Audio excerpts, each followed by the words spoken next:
ते व्यासपीठ हे कोणा एका संघटनेचं नसून फक्त शिक्षक प्राण्याचं आहे. आणि पुढे जाण्यासाठी जाऊया, कारण मगापासून इथे जे काही चाललेलं आहे ते गोंधळ पाहू नये म्हणावं असं वाटतं. आपल्या शिक्षक बांधवांना एकच सांगते की आपल्या पाठीवर थाप मारणारे कोणी नाही. कौतुकाची थाप तर दूरच, परंतु अन्यायाला आपल्याला प्रतिकार करायचा आहे. ज्यावेळेस कोरोना सारखी महामारी आली त्यावेळेस आरोग्य विभागाच्या बरोबरीने उभा होता तो फक्त आणि फक्त शिक्षक प्राणी, ज्याला कुठल्याही प्रकारचं टेक्निकल नॉलेज नसताना, वैद्यकीय क्षेत्रातलं कुठल्याही प्रकारचे नॉलेज नसताना त्याच्या हातात दिला गेला थर्मामीटर, ऑक्सिमीटर. त्यावेळेस जीवांचा प्रश्न आपल्या हातात दिला गेला, तेव्हा या सरकारला विश्वास होता या शिक्षकांवर. तेव्हा नाही यांना प्रश्न पडला.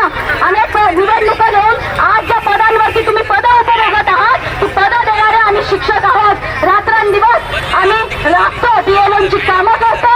दुबार नोंदवण्यासाठी तुम्ही आज भांडताय.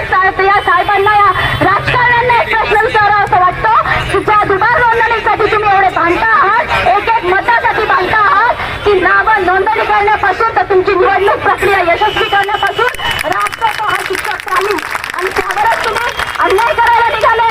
अहो, ज्यावेळेस आम्ही ह्यासारखी कामं करतो, तुमच्या सारख्याच राजकारणी, तुमच्या सारख्याच पदावर बसणारे हे सर्व नेते हे जेव्हा परिपत्रक कोणत्याही पक्षाने यावं, परिपत्रक काढावी, कार्यक्रम काढावे, राबवावे, जन्मदिन यावा, जातीयवाद तुम्ही केलात.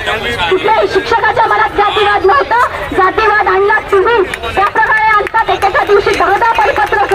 ती परिपत्रक राबवण्याचं काम आम्हाला करायला लावतात आणि ती परिपत्रक राबवत असताना या शिक्षकाला त्या वर्गापासून, त्याच्या मूळ कामापासून, विद्यार्थ्याला घडवण्याच्या कामापासून तुम्ही दूर नेतात, तेव्हा तुम्हाला या शिक्षकाची किंमत येत नाही. आणि आज मात्र त्याच्या पात्रतेवरती तुम्ही शंका घेतात. या साहेब, तुम्ही ज्या पदावरती बसले आहेत, सर्वोच्च न्यायालयाच्या ज्या न्यायाधीशांनी हा आदेश पारित केला, त्या न्यायाधीश साहेबांना माझा एकच प्रश्न आहे की साहेब, तुम्हाला घडवणारा एक शिक्षक होता आणि तुम्ही हा जो आदेश पारित केला, हा आदेश पारित करताना तो कोणत्या नियमात, कोणत्या कायद्यात बसवला?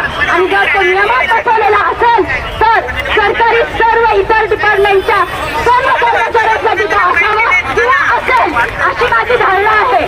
कारण की कुठलाही कायदा हा एका डिपार्टमेंटसाठी नसतो आणि इतकं न कळणं इतकं शिक्षक हा नक्कीच मूर्ख नाही. शिक्षक बांधवाला कळतं. जर शिक्षक शैक्षणिक कामं करतो, रात्रंदिवस ऑनलाईन ऑफलाईन प्रत्येक कामासाठी तो हजर राहतोय.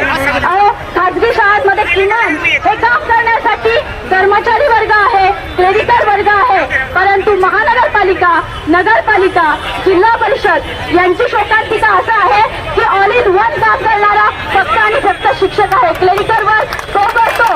अगदी या राज्याचे आपले जे आपल्याला लाभलेले शिक्षण मंत्री साहेब दादा भुसे साहेब यांना सुद्धा माझी विनंती आहे आणि त्यांना एक प्रश्न विचारायचा आहे. साहेब, तुम्ही शाळा विजिट करता तो आणि शाळेचं शौचालय खराब दिसलं तर तो जाब तुम्ही विचारता शिक्षकाला. म्हणजे शिक्षकाने कंडक्ट सुद्धा साफ करायचं, ही अपेक्षा तुमची आमच्याकडून आहे. मग TET सारखी परीक्षा देताना आम्ही लायक कसं काय नाही हे तुम्ही सांगा. ज्यावेळेस आम्ही रुजू झालो त्याच वेळेस आम्ही आमची पात्रता सिद्ध केली आणि म्हणून आम्ही विद्यार्थ्यांना शिकवण्यासाठी वर्गावरती हा निर्णय बसवला गेला, हा निर्णय, हा आदेश काढला गेला. याचा जाब विचारायला आम्ही सगळेजण आज इथं आलेलो आहोत.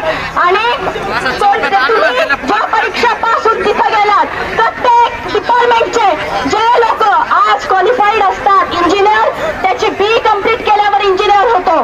त्यानंतर पोलीस